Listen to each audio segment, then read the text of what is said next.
반갑습니다. 썰밤 가족 여러분. 저는 서울에 있는 40대 직장맘입니다. 평소 썰밤님이 읽어주시는 사연 들으며 많이 웃고 울었는데요. 오늘은 용기 내서 제 이야기를 한번 해보려고 해요. 신우이 상견례에 따라갔다가 생각지도 못한 인연을 만나 제 인생이 완전히 역전됐거든요. 마지막엔 깜짝 놀랄 반전도 있으니 부디 끝까지 들어주세요. 그럼 시작해 보겠습니다. 저는 어린 시절 아주 얌전하고 내성적인 아이였어요. 처음부터 그랬던 건 아닌데요. 엄마가 초등학교 들어갈 무렵 갑작스럽게 돌아가셨고요. 아버지는 일 때문에 바빠 집에 혼자 있는 시간이 많다 보니 그렇게 됐죠. 친구도 한 명 없었어요. 아버지가 전국 순환 근무를 하셔서 자주 이사를 다녀야 했거든요. 친구들과 친해질만 하면 전학을 가 늘 새로운 환경에서 모든 걸 다시 시작해야 했죠. 예민한 사춘기 시기엔 그게 그렇게 스트레스일 수가 없더라고요. 그래서 15살 때 4번째인가 5번째로 전학 간 학교에선 아예 친구 사귀는 걸 거부했어요. 누가 다가와 말을 붙여도 대답도 안 했고요. 쉬는 시간에도 도서관에서 빌려온 책만 읽었죠. 자연스레 재수없는 전학생 꼬리표가 붙어 다들 저를 피하더군요. 제가 자초한 일이라도 참 외롭고 힘들었는데 그래도 잘 됐다며 위약을 떨었죠. 그러던 중 아버지 때문에 반강제로 보습 학원을 다니게 됐어요. 그 시절엔 사교육이 지금처럼 심하지 않아서 학원을 안 다니는 애들도 많았거든요. 근데 아버지가 갑자기 어디서 무슨 얘기를 듣고 왔는지 제가 혼자 집에 있는 게 불안하다면서 제게 묻지도 않고 학원을 등록시켜버렸죠. 다니기 싫었지만 아버지는 한 번 화를 내면 진짜 무서웠거든요. 그래서 별다른 반항도 못하고 학원을 다니기 시작했는데요. 거기서도 적응을 잘 못하긴 매한가지였죠. 매일 혼자 수업을 듣고 집에 왔네요. 그러던 어느 날이었어요. 학원 끝나고 그날도 혼자 버스 정류장으로 터덜터덜 걸어가고 있었는데요. 누군가 쓱 다가와 제 이름을 부르더군요. 너 박상미 맞지? A반 수업 듣는. 고개를 돌려보니 낯익은 제 또래 남자아이가 서 있었어요. 학원에서 얼핏 본 기억이 났죠. 저와는 달리 쾌활하고 밝은 성격에 공부도 잘해서 인기가 많은 아이였네요. 누구... 하지만 사춘기 여자아이답게 뾰족한 말투로 모른 척했는데요. 그 아이가 멋쩍게 웃으며 그러더군요. 아, 나는 김영준이라고 너랑 같은 A반인데 모르겠어? 글쎄, 주변에 관심이 별로 없어서. 그래 보이긴 해. 학원에서도 말 한마디 안 하잖아, 너. 밥도 늘 혼자 먹고. 그래서 하고 싶은 말이 뭐야? 아니, 나도 너랑 같은 버스 타거든, 32번. 같이 얘기하면서 가면 좋을 것 같아서. 심심하잖아. 그렇게 누군가가 적극적으로 제게 다가온 건 참 오랜만이었어요. 안 그런 척했지만 내심 또래 친구들과의 교류가 그리웠던 걸까요? 저도 모르게 그러든가 하고는 걷는 속도를 늦추게 됐죠. 정류장에서 버스를 기다리며 그 애와 참 많은 대화를 나눴던 것 같아요. 그 애는 사내 자식답지 않게 수다 떠는 걸 좋아했고요. 제 까칠한 대답에도 아랑곳하지 않을 만큼 서글서글했어요. 친해질 것 같다는 예감이 들었죠. 그날 이후 학원 끝나면 늘 그 애랑 같이 집에 가게 됐어요. 가끔은 길가에서 떡볶이랑 붕어빵도 사 먹고요. 시험 끝나면 같이 문방구 구경도 했죠. 처음엔 이성적인 관심은 하나도 없었는데요. 사춘기 남자의 여자애가 매일 붙어 다녔는데 어떻게 정분이 안 나겠어요. 순수했던 시절이니 스킨십을 한다거나 본격적인 연애질을 한 건 아니었지만 언젠가부터 그 애를 보기만 해도 가슴이 떨렸죠. 그 애 역시 그렇다는 건 금세 알 수 있었어요. 가끔 저를 몰래 훔쳐보다 눈이 마주치면 얼굴이 시뻘개진다든지 제가 예쁘다, 맛있다 하는 건 뭐든 사주려고 한다든지 그의 말과 행동이 너무 투명했으니까요. 워낙 붙어 다니다 보니 자연스레 그의 집에도 놀러 가게 됐는데요. 그 애네 집은 정말 다른 세상이었어요. 정원 딸린 양옥집에 대문을 열면 멀리서부터 강아지가 짖으며 달려왔고요. 현관에 들어서면 은은한 디퓨저 향과 반짝이는 대리석 바닥이 저를 압도했죠. 제가 살고 있던 낡은 빌라와는 비교도 할 수 없을 만큼 으리으리한 단독주택이었어요. 알고 보니 아버지가 큰 무역회사를 운영 중이라고 하더군요. 무엇보다 저를 놀라게 한 건 그 애의 어머니였어요. 무슨 텔레비전에 나오는 배우처럼 예뻤고요. 말투와 동작 하나하나에 기품이 배어 있었죠. 그런데도 저를 전혀 무시하지 않으셨어요. 오히려 그 누구보다 따뜻하게 대해주셨죠. 네가 상미구나. 우리 영준이한테서 얘기 많이 들었어. 요즘 너 때문에 영준이가 학원 가기 싫다는 소리를 안 한단다. 엄마도 참... 갑자기 무슨 얘기를 하는 거야. 부끄러워하긴. 요즘 집에서 상미 얘기밖에 안 하면서. 엄마 제발. 알겠어. 귀끝까지 빨개져선 어쩔 줄 몰라 하는 그 애를 보던 그의 어머니가 제게 다시 시선을 돌렸어요. 상미 배는 안 고프니? 영준이랑 놀다가 이따 저녁까지 먹고 가. 아니에요, 괜찮아요. 저 그냥 잠깐만 있다가 가려고 한 건데. 아버지가 늦게까지 일하셔서 저녁은 거의 밖에서 사 먹는다며? 그러지 말고 먹고 가. 김치찜 좋아하니? 네, 좋아하긴 하는데. 잘 됐네. 아줌마가 다른 건 몰라도 김치찜 하나는 진짜 기가 막히게 하거든. 엄마가 돌아가신 뒤로 그렇게 누군가 정성껏 차린 따뜻한 밥상을 받아보는 건 처음이었어요. 그의 어머니는 수시로 음식이 입에 맞는지 더 먹고 싶은 건 없는지 물어보면서 저를 챙겨주셨고요. 그의 아버지도 불편한 기색 없이 저를 환대해 주셨죠. 처음엔 좀 낯을 가리는가 했더니 그의 여동생도 어느 순간부터 저를 언니 하면서 졸졸 쫓아다녔고요.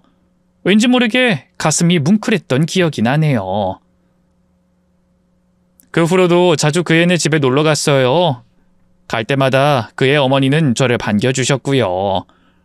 각종 간식과 음식을 수시로 만들어 주셨어요. 때때로 저를 꼭 끌어안고는 나도 상미 같은 딸 하나 있었으면 좋겠네. 그러지 말고 나중에 우리 집 며느리 할래?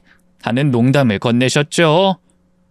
지금 생각해보면 제가 엄마가 일찍 돌아가셨다는 걸 아시고 일부러 더 따뜻하게 대해주셨던 것 같아요.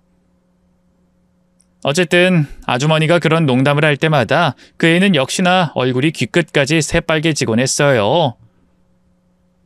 저는 부끄러운 마음에 아무것도 모르는 것처럼 딴청을 부렸지만 속으론 내심 설렜죠. 혹시 진짜 그렇게 될 수도 있지 않을까? 하면서요. 하지만 그렇게 꿈같은 시간이 오래가진 않았어요. 아버지가 이듬해 어김없이 타지로 발령을 받으면서 또 전학을 가게 된 거예요. 그때만큼 아버지의 직업이 원망스러웠던 적이 없어요. 처음으로 가기 싫다고 울며불며 떼를 썼죠. 싫어, 난 안 갈 거야. 갈 거면 아빠 혼자 가. 얘가 갑자기 왜 그래? 이사 처음 가는 것도 아니고. 아빠 때문에 그렇게 이사 가서 전학 갈 때마다 내가 얼마나 힘들었는 줄 알아? 친했던 애들하고도 다 멀어지고 얼마나 외롭고 짜증났는 줄 아냐고. 이제 더는 그렇게 안 살 거야. 이사는 아빠 혼자 가. 그 애, 그리고 그의 어머니와 헤어지고 싶지 않은 마음이 그렇게 표출된 거였죠. 정말 이사 가고 싶지 않았어요. 하지만 당시 저는 고작 17이었고 아버지 없이 혼자 살 수 있을 리 없잖아요. 아버지 역시 제게 많이 미안해했지만 본인도 직장 때문에 그런 거니 어찌할 방도가 없었죠. 결국 제 이사와 전학은 확정됐고 저는 그 애에게 그걸 얘기할 수밖에 없었어요. 그 애는 말없이 책상 위 연필만 굴리다가 한참 뒤 애써 밝은 목소리로 입을 열었죠. 그렇게 멀지도 않네. 기차나 버스 타고 가면 만날 수 있잖아. 그렇긴 한데 지금처럼 매일 볼 순 없어. 차라리 잘 됐지. 안 그래도 이제 고등학교 올라가서 더 공부에 집중할 생각이었는데 평일엔 열심히 공부하고 주말마다 만나서 놀면 되잖아. 그런가? 그럼 뭐 아예 못 보는 것도 아니고. 그리고 대학은 같은 데로 가면 되잖아. 그럼 다시 또 매일 볼 수 있어. 그 애의 말에 그제야 좀 기운이 났어요. 저희는 남은 시간 최대한 붙어 다니면서 놀이동산도 가고 스티커 사진도 찍고 하고 싶은 걸 다 했죠. 그렇게 시간은 빠르게 흘러 제가 이사가는 날이 됐어요. 헤어지기 전 그 애는 학원 담벼락 뒤로 저를 데려가더니 아무 말도 없이 저를 꼭 끌어안았어요. 그리고는 아주 조심스럽게 제 입술에 자기 입술을 가져다 대고 떨어졌죠. 키스라고 할 수도 없는 서툴고 풋풋한 입맞춤이었지만 그렇기에 더 떨렸네요. 놀라서 아무 말 못하는 저에게 그 애는 떨리는 목소리로 말했죠. 전화할게. 하루도 안 빼고 꼭. 응, 나도 매일 연락할게. 편지도 쓰고. 그 약속은 처음엔 지켜졌어요. 저희는 매일같이 전화로 일상을 나눴고요. 편지와 메일도 주고받았죠. 하지만 몸이 멀어지면 마음도 멀어진다고 하잖아요. 공부에 치여 일상에 치여 누가 먼저랄 것도 없이 연락하는 횟수는 점점 줄어들었고요. 어느 날부턴가 아무리 기다려도 편지도 전화도 오지 않았어요. 같이 학원 다니던 다른 친구에게 소식을 물으니 너무나 충격적인 답변이 돌아왔죠. 글쎄 그 애가 가족들과 같이 미국으로 유학을 갔다고 하더라고요. 유학 가기 전에 말이라도 해주지.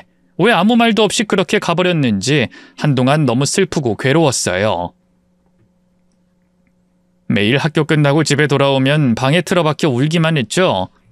하지만 시간이 약이라고 저는 이내 마음을 추슬렀고요. 그렇게 첫사랑을 조용히 가슴에 묻고 어른이 되었네요. 성인이 된 저는 꽤 치열하게 살았어요. 공부도 열심히 해서 대학도 장학금으로 다녔고요. 졸업 후에는 운 좋게 대기업에 합격하게 됐죠. 기획팀에 배치돼 회사 생활을 시작했는데요. 모든 게 낯설고 버거웠지만 최선을 다해 적응하려고 노력했어요. 다행히 일머리가 나쁘지 않아서 여러 프로젝트에서 나름 성과를 냈고요. 얼마 안 가 팀장님의 눈에도 들게 됐죠. 팀장님은 저보다 7살 연상이었고요. 일할 땐 누구보다 날카롭고 철두철미한 사람이었지만 의외로 따뜻하고 섬세한 면도 많았어요. 한 번은 제가 일하다 실수로 손을 다친 적이 있었는데요. 업무가 너무 밀려있을 때라 피만 닦아내고 그냥 뒀어요. 칼에 살짝 베인 정도기도 했고요.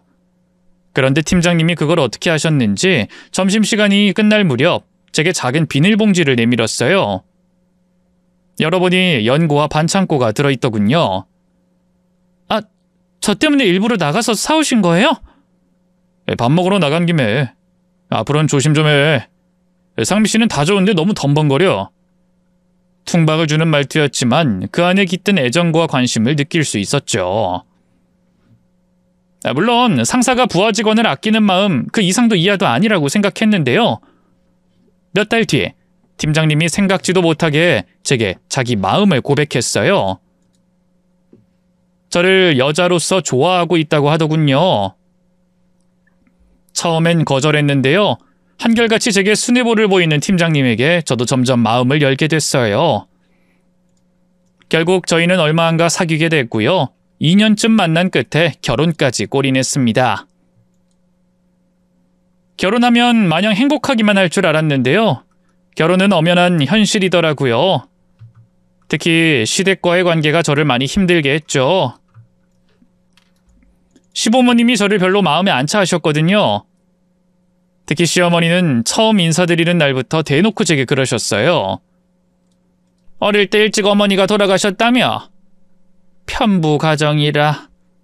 요즘엔 뭐 흔하다지만 옛날엔 그런 집안에서 자란 여식은 시집도 못 갔어.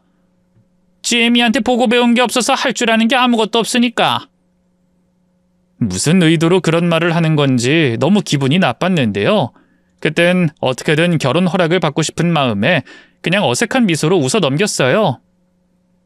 그게 화근이었던 걸까요?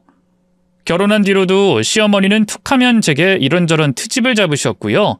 끝에 꼭 애미 없이 자라서 이런 것도 모르니? 하는 식의 말을 덧붙이셨어요. 저보다 3살 많은 시누이 역시 얄밉긴 마찬가지였어요. 시어머니를 쏙 빼닮아 저를 은근히 무시했죠. 게다가 나이도 먹을 만큼 먹었으면서 어찌나 애처럼 시샘이 많고 유치한지. 제가 갖고 있는 옷이나 가방을 탐내서 어떻게든 뺏으려 들었네요. 올케, 이거 뭐야? 처음 보는 가디건인데? 아, 그 아울렛에서 세일하길래 하나 샀어요. 그래? 나도 이런 거 하나 필요했는데. 이거 나 주라. 돈 줄게. 네? 이거 제 사이즈로 맞춰서 산 건데 아직 세일할 거예요. 형님도 가셔서 하나 사세요. 아우, 거기까지 언제 가, 귀찮게. 그냥 이거 나 줘. 돈 줄 테니까 올케가 하나 새로 사면 되겠네. 그렇게 막무가내로 뺏어간 옷과 가방이 한두 개가 아니었어요. 그리고 돈이나 제대로 주면 몰라요. 준다고 하고선 싹 입을 닫는 게 태반이었죠. 그뿐만이 아니었어요. 시누이 때문에 크게 다친 적도 있었죠. 명절 음식 준비로 시댁에 갔을 때였어요. 제사상에 올릴 전을 부치고 있는데 시누이가 지나가면서 제 등짝을 툭 치더니 그러더라고요. 아이고, 올케, 좀 더 노릇하게 구워야지. 색이 별로잖아. 조상님께 올리는 음식인데 모양도 중요하지 않겠어? 아, 네. 좀 더 바싹 구울게요. 아유, 이러니 우리 엄마가 허구한 날 앓는 소리 하지. 이래서 엄마가 있고 없고 중요하다니까. 괜히 사람들이 가정교육 그러는 게 아니야. 거기서 참았어야 하는데 솔직히 욱하더라고요. 그래서 저도 모르게 입을 열었죠. 그러는 형님도 요리 못하시잖아요. 저번에 자기 손으로 라면 하나 끓여본 적 없다고 자랑스럽게 말씀하셔놓고. 저야 엄마가 없으니 그렇다 치지만 형님은 어떡해요? 나중에 시집가면 어머님까지 같이 욕먹일 텐데. 엄마도 있으면서 가정교육 못 받았다고요? 제 말에 시누이는 당황한 것도 잠시 이내 씩씩거리며 저를 쏘아봤어요. 뭐? 올케 지금 말 다 했어? 내가 가정교육을 못 받았다니? 난 우리 엄마 아빠가 귀하게 공주처럼 키워서 그런 거거든? 올케랑은 차원이 다르지. 뭐가 됐든 가정교육 못 받은 건 맞잖아요. 가정교육 똑바로 받은 사람이 다른 사람한테 엄마가 없어서 그렇다는 둥 가정교육 운운하면서 상처 주는 말을 하겠어요? 뭐? 야, 너 말 다 했어?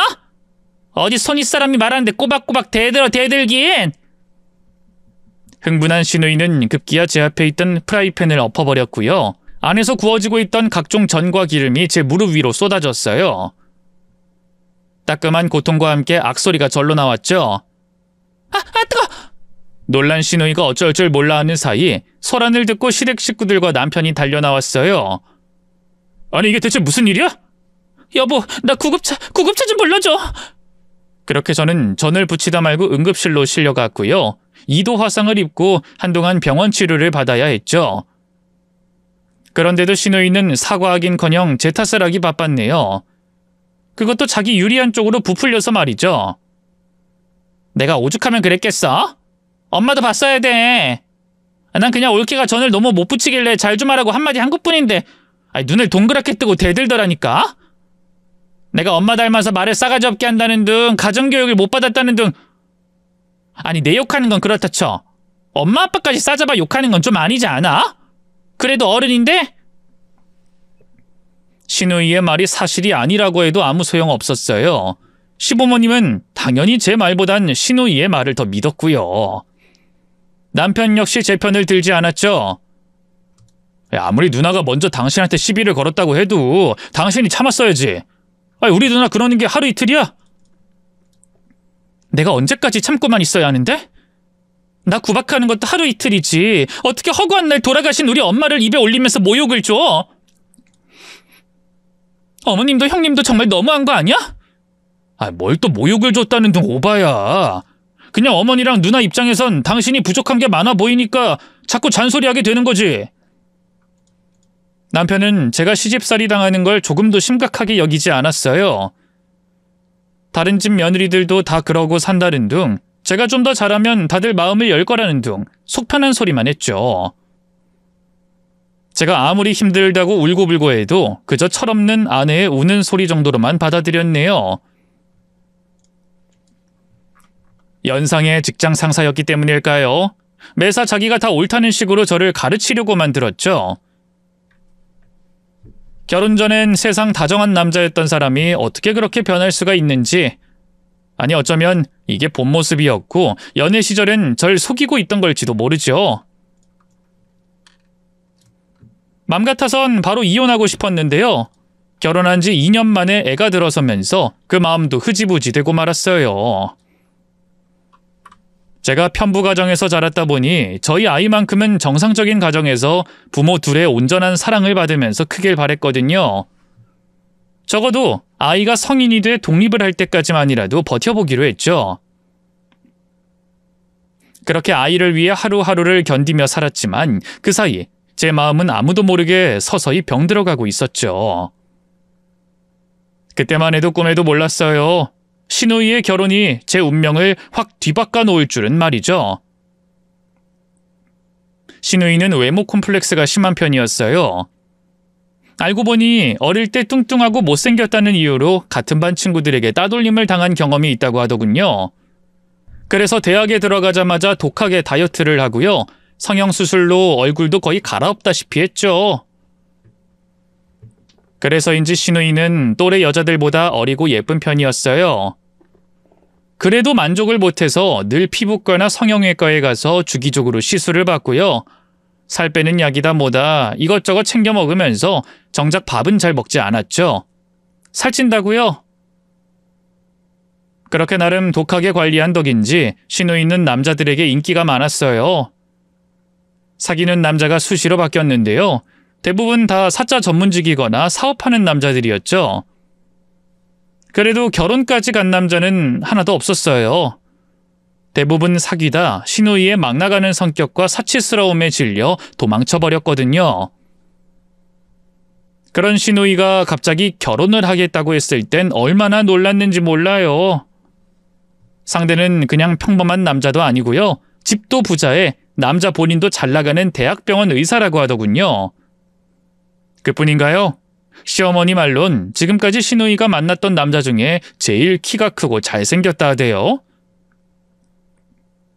성격도 수더분하고 싹싹하니 참 괜찮더라. 의사에 잘 살면서 젠체도 안 하고 평생 노처녀로 늙어 죽으면 어쩌나 했는데 역시 내 딸이야. 남자 하나는 아주 잘 골라 잡았어. 올해 안에 식실을 거지? 당연하지 엄마. 지금까지 내가 만났던 남자 중에 최고야. 뭐 하나 빠지는 게 없는 육각형 남자라고. 절대 안 놓칠 거야. 그래 이번엔 잘 좀 해. 또 그놈의 지랄 맞은 성격 티내서 남자 도망가게 하지 말고. 걱정 마 엄마. 나도 이제 철들었어. 얼른 시집 가야지. 모녀간의 대화를 듣는데 솔직히 그 남자가 너무 불쌍하더라고요. 한편으로는 얼마나 바보 같고 여자 보는 눈이 없으면 시누이 같은 여자와 결혼을 하나 그런 생각도 했네요. 사실 시누이가 단순히 성격 나쁘고 사치스럽기만 한 게 아니라요.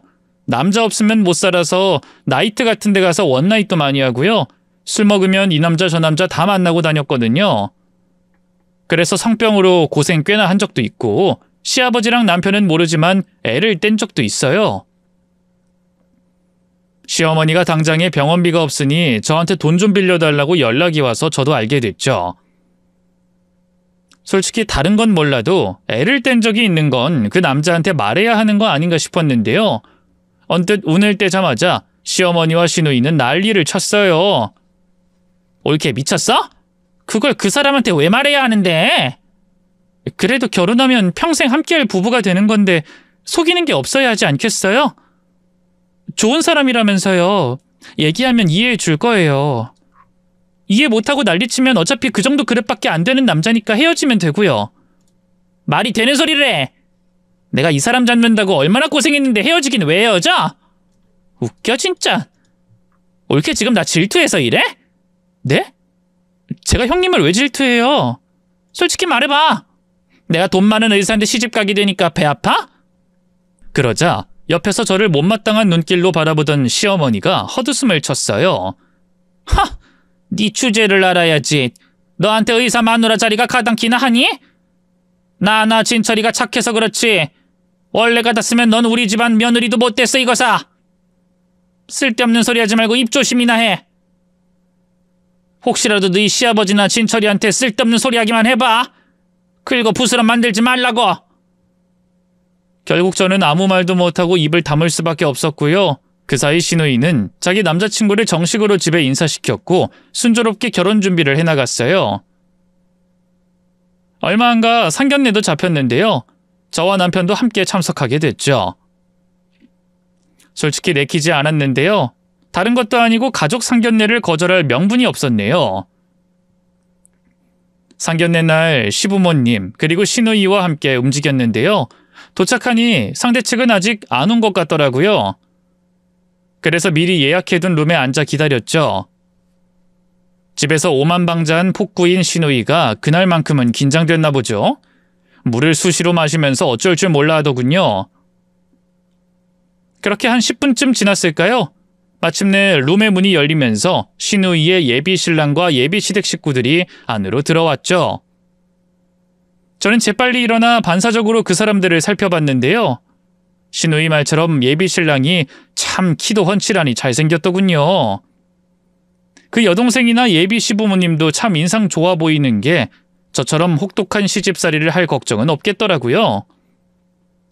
근데 참 이상하죠? 보면 볼수록 시누이의 예비 시댁 식구들이 낯이 익더라고요. 그건 그쪽도 마찬가지였는지 특히 시누이 예비 신랑이 자꾸만 절 흘끔거렸죠. 뭐해 자기야? 이쪽은 내 동생 오진철이야. 올케야. 인사해. 아무것도 모르는 시누이가 그 사람의 옆구리를 쿡 찌르며 저와 남편을 소개했어요. 그러자 그 사람이 꾸벅 고개를 숙이며 그러더군요. 처음 뵙겠습니다. 저는 김영준이라고 합니다. 진작에 인사드렸어야 하는 건데 앞으로 잘 부탁드려요. 김영준. 귀에 와닿는 그 익숙한 이름을 들은 순간 저는 멍해질 수밖에 없었어요. 어떻게 내가 이 사람을 한 번에 몰라볼 수가 있었을까? 맞아요. 시누이의 예비 신랑은 어린 시절 봄날의 햇살처럼 제게 스며들었던 제 첫사랑이었어요. 제 당혹스러운 표정에 그 사람도 제가 누군지를 확신했던 것 같아요. 똑같이 멍한 표정으로 저를 바라보기만 했죠. 어쩔 줄 몰라 하며 고개를 돌리다 순간 제 눈이 그 사람의 어머니와 마주쳤어요. 제 기억 속에 선명하게 남아있는 그 따뜻한 미소와 단정한 눈매는 여전하시더군요. 한동안 저를 뚫어져라 바라보시던 그분이 마침내 먼저 말을 꺼내셨죠. 혹시 상미 아니니? 10년 전 내 며느리 될 뻔한 상미 맞지? 그게... 네, 맞아요. 그동안 잘 지내셨어요?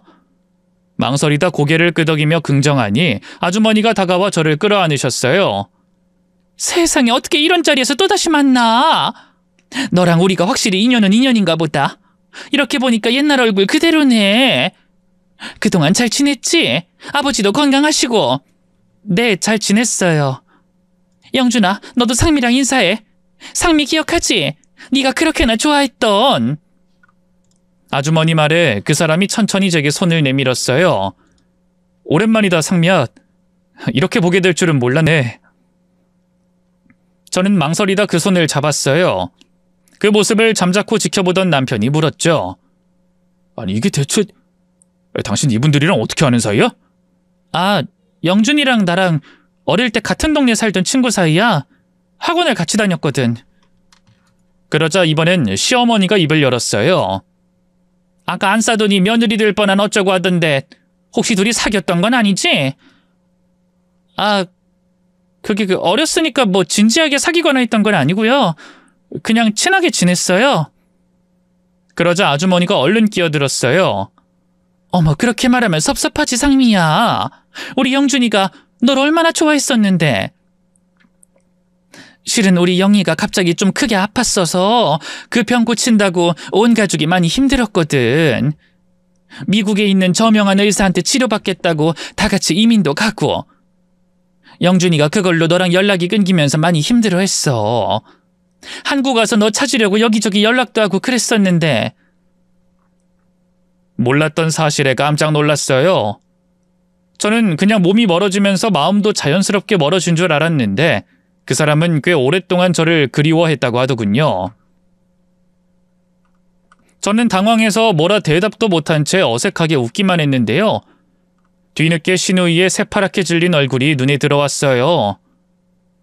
저와 아주머니를 번갈아 바라보면서 온몸을 바들바들 떨더군요.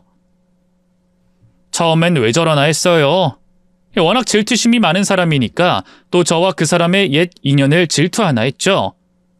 그런데 식사가 준비돼 막 테이블에 올라올 무렵 신우이가 저를 조용히 불러내더군요. 뭔가 싶어 따라 나섰더니 화장실 근처 벽에 저를 몰아세우듯 서더라고요. 옳게 딱 잘라 말할게. 나 애 뗀 거 그 사람한테도 시부모님한테도 말하지 마. 말하면 진짜 가만 안 둘 거야. 알겠어? 다짜고짜 협박질을 해대는데 정말 웃기지도 않더군요. 조심스럽게 부탁해도 모자랄 판에 끝까지 갑질을 해대려 드는 꼴이 저를 얼마나 하찮게 여기는지 알겠더라고요. 그래서 인매를 굳히며 말했죠. 제가 왜요? 뭐? 제가 왜 그래야 하냐고요? 몰라서 물어? 이 사실을 알면 그 사람이랑 어머님 아버님이 가만히 있겠어? 아무리 좋은 사람들이라고 해도 분명 헤어지자고 할 거 아니야. 나 무슨 수를 써서든 우리 자기랑 결혼해야 돼. 그러니까 입 다물고 있어. 올케가 우리 자기랑 옛날에 뭐 얼마나 깊은 사이였는진 모르겠는데 지금은 내 남자야. 결혼 망칠 생각하지 말라고. 그 표독한 표정엔 솔직히 그 사람에 대한 애정은 한 톨도 보이지 않았어요. 오히려 그 사람이 잘 나가는 의사라는 거, 아주머니 아저씨가 부자라는 거, 그런 경제적인 조건에 대한 번들거리는 욕심만 엿보였죠. 형님, 솔직히 그 사람 영준이 사랑하는 거 아니죠? 그냥 그 배경에만 눈이 멀어서 이러는 거잖아요. 그렇게 결혼하면 행복할 것 같아요? 네 주제 어디서 훈계질이야? 됐고 말하지 않겠다는 약속이나 해. 형님, 제가 전부터 계속 얘기했죠? 결혼할 사람한테 본인 과거 솔직하게 다 얘기해야 한다고. 형님이나 어머님이나 절대 안 된다고, 말 못한다고. 그래서 어차피 남의 일이니까 저도 그냥 넘겼는데 형님 결혼할 사람이 제 옛 친구라는 걸 알게 됐는데 제가 어떻게 가만히 있겠어요? 그냥 지금이라도 형님 입으로 솔직하게 고백하세요. 영준이 그런 걸로 자기가 사랑하는 여자 내칠 그런 사람 아니에요. 허! 이게 계속 사람을 가르치려고 드네?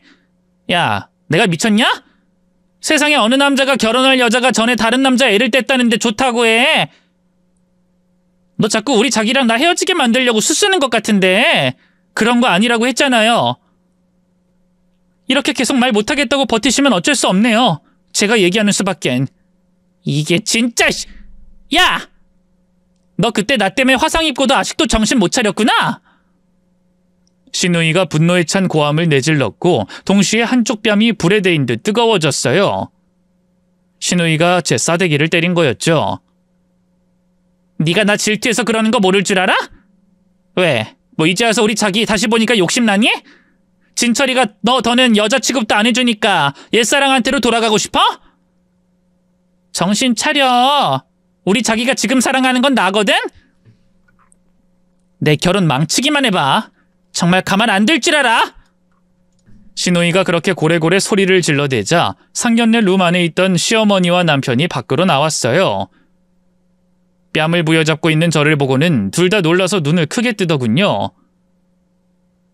아니 또 무슨 일이야 누나? 이 사람 때렸어? 그래. 인연이 나 애 지었던 거 다 말하겠다고 하잖아. 뭐? 누나 애 지었던 적 있어? 신우이가 아차하는 표정으로 입을 막았어요. 그 사이 시어머니가 달려와 제 등짝을 때렸죠. 야, 너 진짜 미쳤어? 상견례 자리에서 무슨 막말을 하겠다고... 네가 뭔데 남의 결혼을 망치려고 들어? 남의 결혼이라뇨? 말씀드렸잖아요. 형님이 결혼하려는 사람 제 옛 친구예요. 이대로 아무것도 모른 채 결혼하게 될 수는... 제 말을 잇기도 전에 또다시 제 고개가 돌아갔어요. 이번엔 시어머니가 제 뺨을 때린 거였죠. 닥치지 못해? 주제도 모르고 어디서 훈기질이야. 됐고 당장 집에 가버려. 상견례는 우리끼리 알아서 할 테니까 그냥 꺼지라고. 그러면서 시어머니는 저를 거칠게 밀어내기 시작했어요. 그때까지도 가만히 서 있던 남편이 뒤늦게 그 사이로 끼어들었죠. 어머니 그만하세요. 이 사람한텐 제가 나중에 알아듣게 얘기할 테니까 그만 들어가자고요. 당신은 집에 가 있어 얼른. 내가 왜 집에 가야 하는데? 말 안 듣지? 괜히 일 시끄럽게 만들지 마. 방금 신우이와 시어머니한테 제가 맞는 걸 뻔히 봐놓고도 오히려 남편은 저를 윽박질렀어요.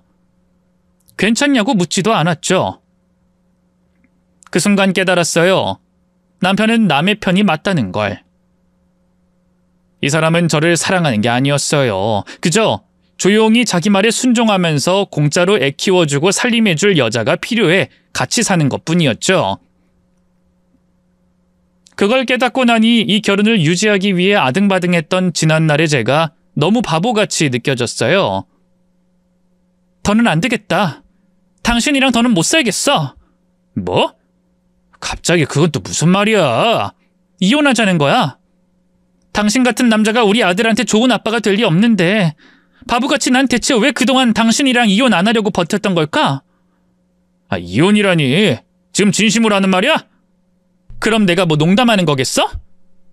더는 너랑 네 거지 같은 가족들 상대 못하겠어. 뭐? 거지 같은 가족? 당신 지금 말 다 했어? 아니, 다 못했는데 네 누나처럼 악독한 여자랑 내 옛 친구가 결혼하는 것도 난 가만히 두고 못 보겠거든. 다 얘기할 거니까 각오해. 저는 그대로 남편을 밀치고 상견례가 진행 중이던 룸 안으로 들어갔어요. 다짜고짜 문을 벌컥 열고 들어가자 그 사람과 아주머니 그리고 아저씨가 놀란 눈으로 절 바라봤죠. 남편과 시댁 식구들도 재빨리 절 따라 들어왔지만 보는 눈이 있다 보니 어쩔 줄 몰라 하기만 하더라고요. 그런 상황 속에서 아무것도 모르는 아주머니가 태연하게 입을 열었어요. 상미 왔니?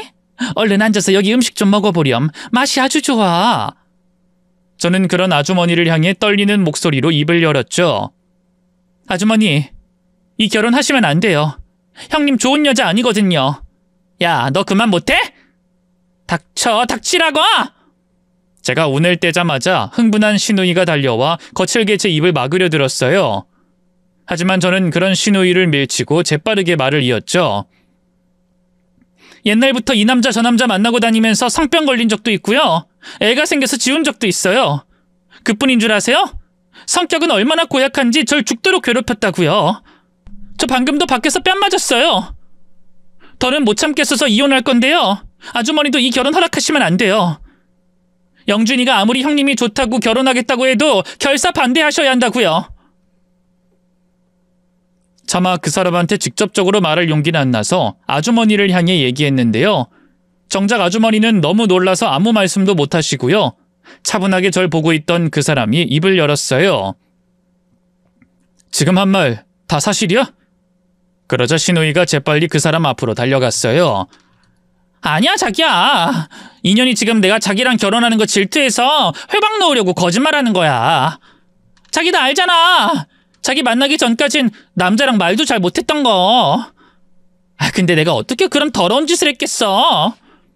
난 지금 당신한테 물어본 게 아니야. 상미, 네가 대답해봐. 방금 한 말 전부 진짜야?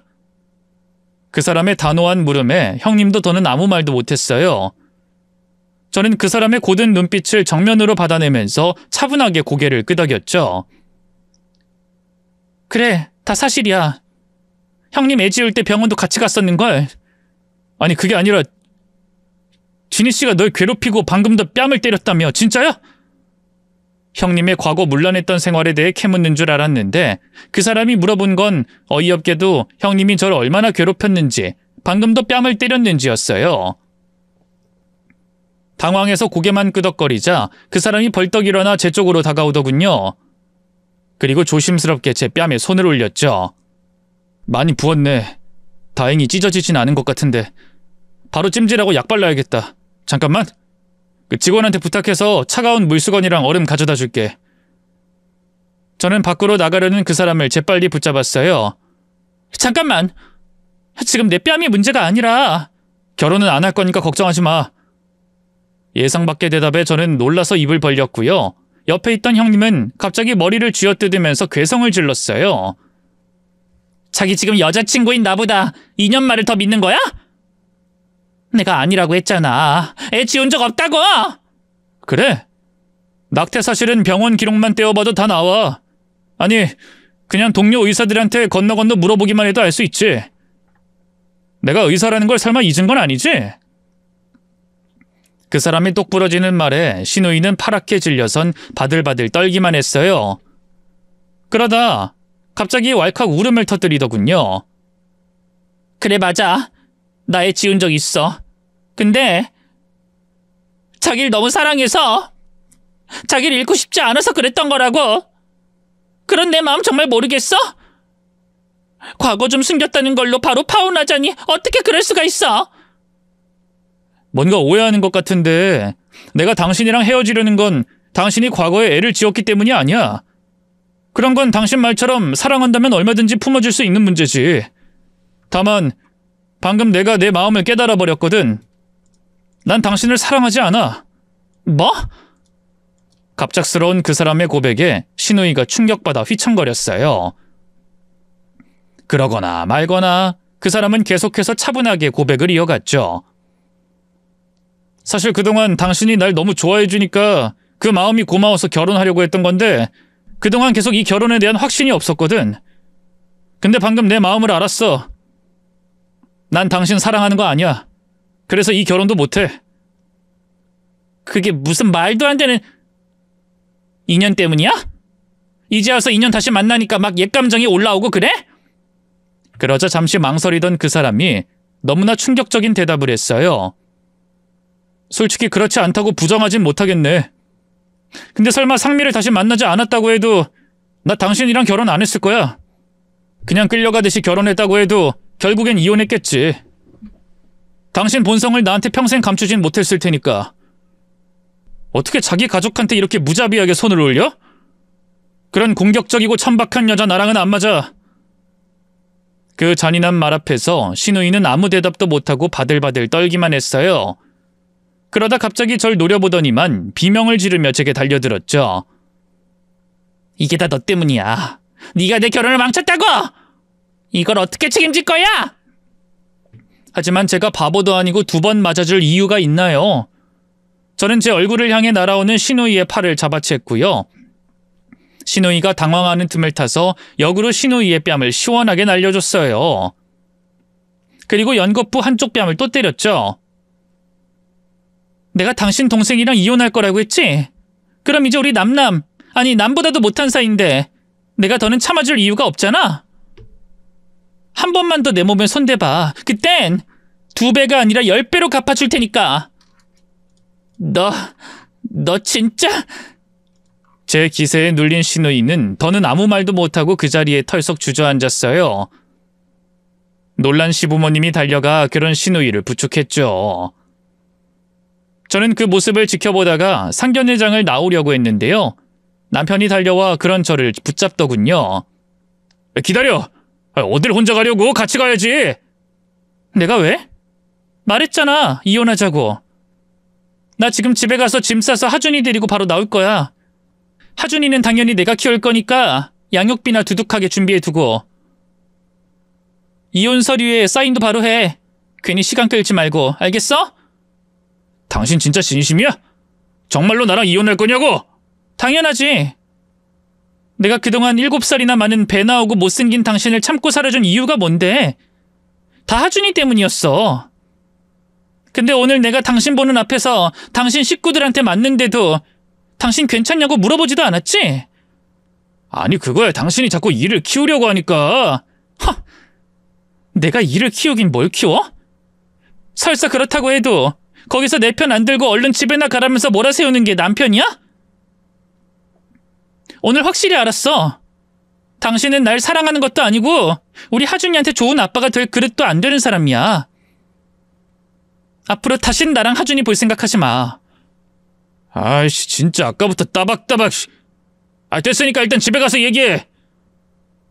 제 이빠른 말에 아무 말도 못하던 남편은 이내 흥분해선 억지로 절 끌고 가려 했어요. 뿌리치려고 해도 꼴의 남자라고 힘이 어찌나 세던지요. 그렇게 얼마나 남편과 신랑이 아닌 신랑이를 하고 있었을까요? 갑자기 누군가 다가와 남편과 제 사이를 막아섰죠. 다름 아닌 그 사람이었어요. 그만하시죠. 상미가 안 간다고 하잖아요. 당신은 뭔데 끼어들어? 우리 누나랑 결혼할 생각 없으면 얌전히 꺼져.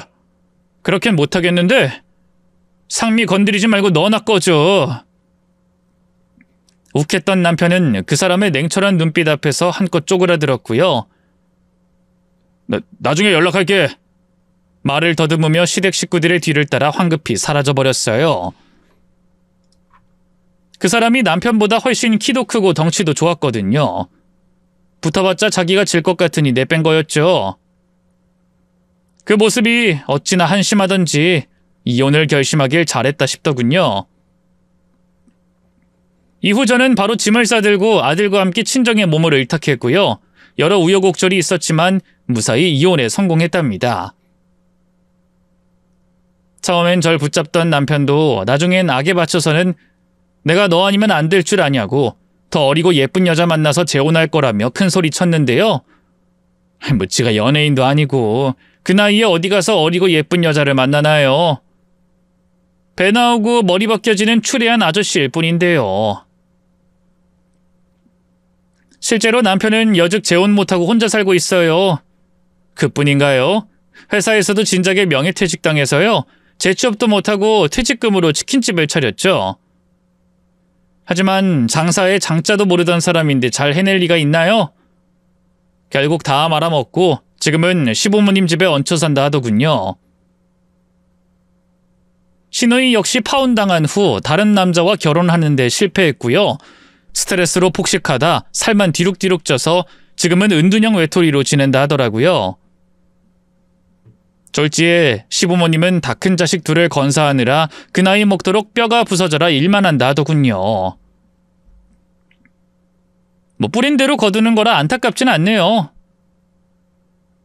현재 저는 누구보다 잘 살고 있어요. 뒤늦게 재취업에 성공해 회사도 다니고 있고요. 좋은 남자 만나 재혼도 했죠. 새 남편은 눈치채신 분이 계실지도 모르겠지만 제 첫사랑이에요. 신우이 일로 솔직히 다시 만나긴 힘들겠다 싶었는데요. 이혼 후 그 사람이 먼저 제게 연락해 다가와 줬어요. 계속 밀어내도 자긴 언제까지고 기다리겠다면서 제가 애가 있든 이혼녀든 상관없다 하더군요. 어릴 때 너랑 그렇게 헤어지고 얼마나 후회했는지 몰라. 그땐 내가 왜 어른이 아닐까? 왜 너랑 결혼하거나 널 책임질 수 없을까? 얼마나 절망스러웠는 줄 알아? 근데 지금 난 성인이고 너랑 네 아이 책임질 능력도 충분해. 나한테 와줘 상미야. 이번에야말로 내가 너 꼭 행복하게 해줄게. 그 사람뿐만이 아니라 아주머니, 그러니까 지금 제 새 시어머니도 옆에서 얼마나 저를 설득하셨는지 몰라요. 그래 상미야, 아줌마 소원이 너네 며느리 삼는 거였잖니. 제발 아줌마 소원 좀 들어줘, 응? 영준이 너 아님 죽겠다는데 이대로 그냥 죽게 내버려 둘 거야? 하지만 아주머니, 아시잖아요. 전 이미 한 번 결혼도 했었고 애도 있는데. 영준이도 나도 그런 건 아무 상관없다니까. 그런 게 뭐가 중요하니? 영준이가 네 전 신우이랑 파혼했던 건 남자 관계가 복잡했다거나 애를 지웠다거나 뭐 그런 것 때문이 아니야. 그 사실을 속이고 우리를 기만하려고 해서 그랬던 거지. 근데 상미 넌 아니잖니. 네가 이혼녀고 애가 있는 게 뭐가 어때서? 사람은 누구나 실수할 수 있는 거고 오히려 그 실수를 책임지려는 자세가 멋지기만 한데. 예나 지금이나 한결같이 저를 따뜻하게 감싸주는 시어머니 때문에 저는 용기를 낼 수 있었고요. 그렇게 그 사람과 재혼까지 하게 됐네요. 결혼하기까지 많은 망설임이 있었지만 지금은 참 잘했다 싶어요. 그 사람은 저희 아들에게도 친아빠처럼 참 잘하고요. 여전히 저밖에 모르는 못 말리는 팔불출이거든요. 몇 년 전 그 사람과 저를 반씩 닮은 예쁜 딸아이도 태어났는데요. 행복이란 게 눈에 보인다면 우리 가족의 모습을 담지 않았을까 싶을 정도랍니다. 이런 행복을 느낄 수 있는 것도 다 지난 날의 괴로움을 견뎌냈기 때문이겠죠? 혹시 지금 힘든 시간을 보내고 계신 분이 있다면 제 이야기를 듣고 조금은 희망을 가지셨으면 좋겠네요. 긴 얘기 들어주셔서 고맙습니다. 모두 건강하세요.